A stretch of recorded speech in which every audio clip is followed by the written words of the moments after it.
Es probable que esta pregunta pueda parecer una estupidez. Sin embargo, esta cuestión debe responderse con un discurso que plante cara al oficial, a aquel que se empeña en hacernos creer que los políticos son grandes demócratas, muy respetuosos con sus conciudadanos, y que abogan, sin ninguna duda, por la división de poderes.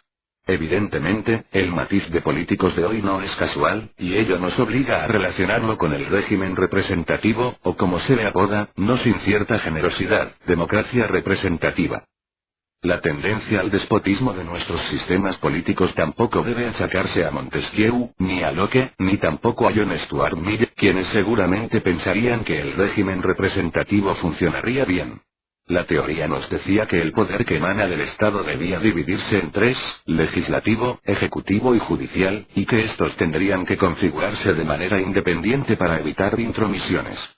Estos requisitos debían servir para frenar el despotismo. No obstante, las élites políticas acometían reformas siempre con la mentalidad de consolidar su poder. Un hecho que se vio potenciado cuando la representación política fue aceptada como principio universalmente válido. Así fue posible limitar la función del pueblo en política a la mera elección de élites, lo que además servía para mantener una fachada democrática y legitimar al sistema. Este esquema vertical del poder, en el que al pueblo solo le corresponde un papel sancionador, entre una u otra oligarquía partidista, niega categóricamente a la democracia. La niega en los términos de que el pueblo no ejerce ningún poder, pues ello corresponde solo a los políticos. Los políticos redactan las normas a su conveniencia, y luego en un acto de marcada hipocresía votan lo que ellos mismos han escrito. En todo este proceso, aunque la norma aprobada sea injusta o dañina para la población, no existe ningún mecanismo para que el pueblo pueda, al menos, ejercer un veto. Asimismo, la disciplina de voto, que imponen los partidos y que los políticos aceptan gustosamente, convierte el proceso de debate que se da en el Parlamento en una mera escenificación. A pesar de ello, lo especialmente grave es que se le niegue a la ciudadanía el derecho de votar cualquier disposición normativa que, en última instancia, va a regular muchas de sus parcelas vitales. Ese elemento evita quebraderos de cabeza a los políticos, pues no deben justificar sus actuaciones ante lo que para ellos es el vulgo, salvo que estén en campaña electoral y necesiten que la ciudadanía ratifique la lista creada por su partido. Esta perversión tiene como consecuencia que los políticos decidan teniendo como única guía sus intereses o ideología, pero en ningún caso lo que desearían aquellas personas que los han elegido. Es imposible que exista, aunque tampoco los políticos parecen esforzarse, una empatía que alcance esos niveles. Los antiguos griegos o los romanos superaron esta contradicción al apostar por la democracia directa, en el caso de los primeros, o en una democracia basada en el mandato, los segundos.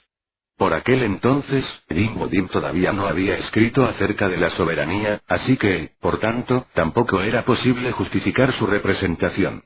De este modo, antiguamente no se podía aceptar como democrático que una ley o una decisión importante siguieran adelante si no había obtenido el visto bueno del pueblo.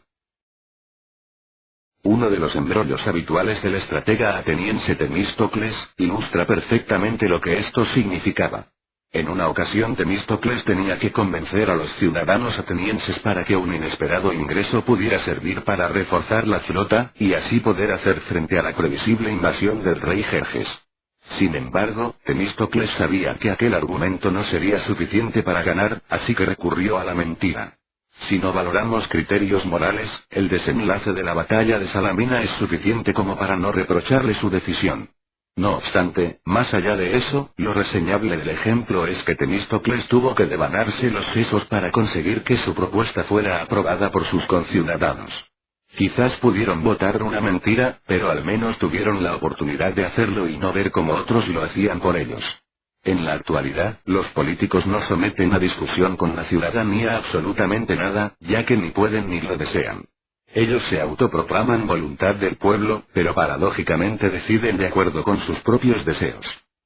De esta manera, es imposible que un político pueda ser demócrata. Como tampoco lo serán aquellos que se empecinen en usar el socorrido eufemismo de que son el altavoz de los más humildes, porque esa condescendencia equivale a algo así como: yo te suministro el pescado con la condición de que no aprendas a pescar. La clave del asunto no radica en que se gobierne con buena o mala intención, sino en el hecho de que se niega la posibilidad al pueblo de gobernarse. ¿Acaso lo consideran incapaz? Todo para el pueblo, pero sin el pueblo, ¿no? Decidme, ¿dónde queda la democracia de los políticos de hoy?